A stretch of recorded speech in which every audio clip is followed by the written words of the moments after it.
All praise belongs to Allah subhanahu wa ta'ala who has given us another day in our life. We ask Allah Azza wa Jal to grant us the khair of this day and protect us from all types of evil. Ameen Ya Rabbil Alameen. As we are getting closer day by day towards the month of Ramadan, the approach of a believer, especially when it comes to the blessed month of Ramadan, we learn from the teachings of Rasulullah sallallahu alaihi wasallam to supplicate to Allah Azza wa Jal to grant us the virtues, the blessings, the rahmah, the maghfirah of this month. And we learn from his dua, Allahumma ballighna Ramadan, ameen. That, oh Allah, take us to the blessed month of Ramadan. We see a lot of, yesterday we had a janazah, and then the day before we had a janazah. So people are, at their respective times leaving from this world. And Allah subhanahu wa ta'ala has appointed every single individual a time where he or she is going to depart from this world.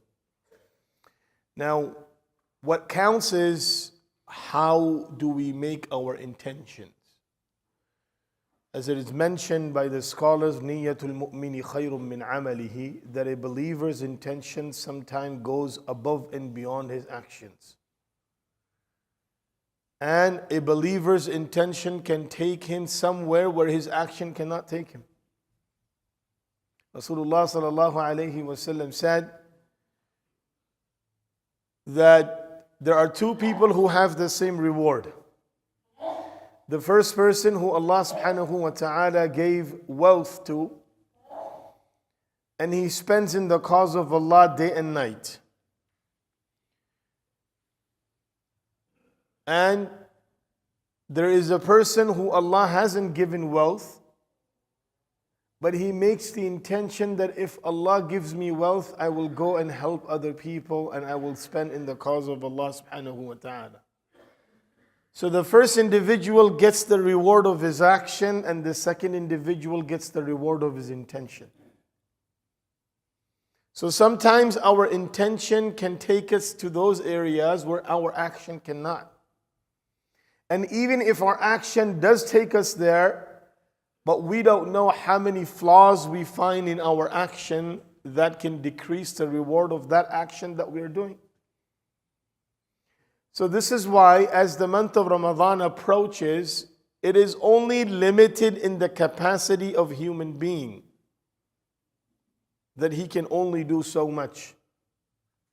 But of course, there is no limitations on the intention that a believer makes.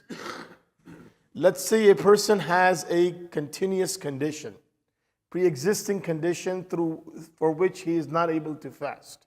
And he knows that in his mind. Right? He knows that in his mind that I'm not able to fast during the month of Ramadan because I have a health condition, which Sharia gives permissibility for. Right? There is no harm if a person is skipping fast because of a valid concern regarding his health, that by fasting his health will, his condition will deteriorate and his condition will get worse. So he has the ability not to fast and then, give fidyah. But at least he can make intention, that I make intention, Allah Azza wa Jal, if He grants me health, I will try to fast. And I will try to fast all 30 days of the month of Ramadan. And when the time arrives and the condition does not permit him to fast, Allah Azza wa Jal will still give him that reward because of making that intention. Sometimes we think that we can't do this, so not even bother making an intention for it. The intention is a condition of the heart, and Allah Azza wa Jal knows the intention of every single person.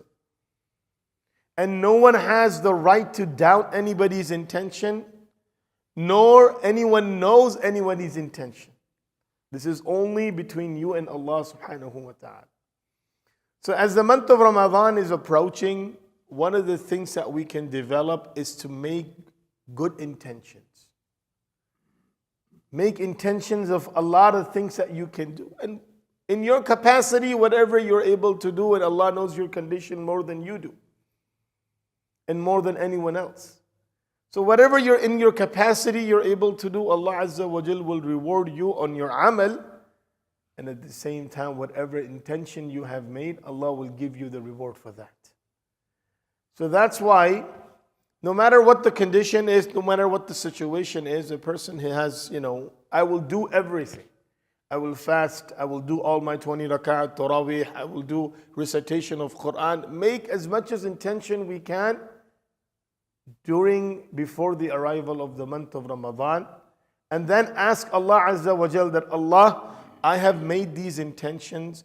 Please make it easy for me that I'm able to do. And whatever Allah Azza wa Jal facilitates for that believer to do, Allah will give him reward. Otherwise, your intention is there, and your intention will take you to those areas where your action cannot take you. As the scholar mentions, Niyatul Mu'min khayrun min amalihi, that a believer's intention is sometimes stronger than his action. Because if the action becomes good, intention is corrupted, there is no reward for that action. And if the intention is good, action does not come into existence, you still get the reward for it.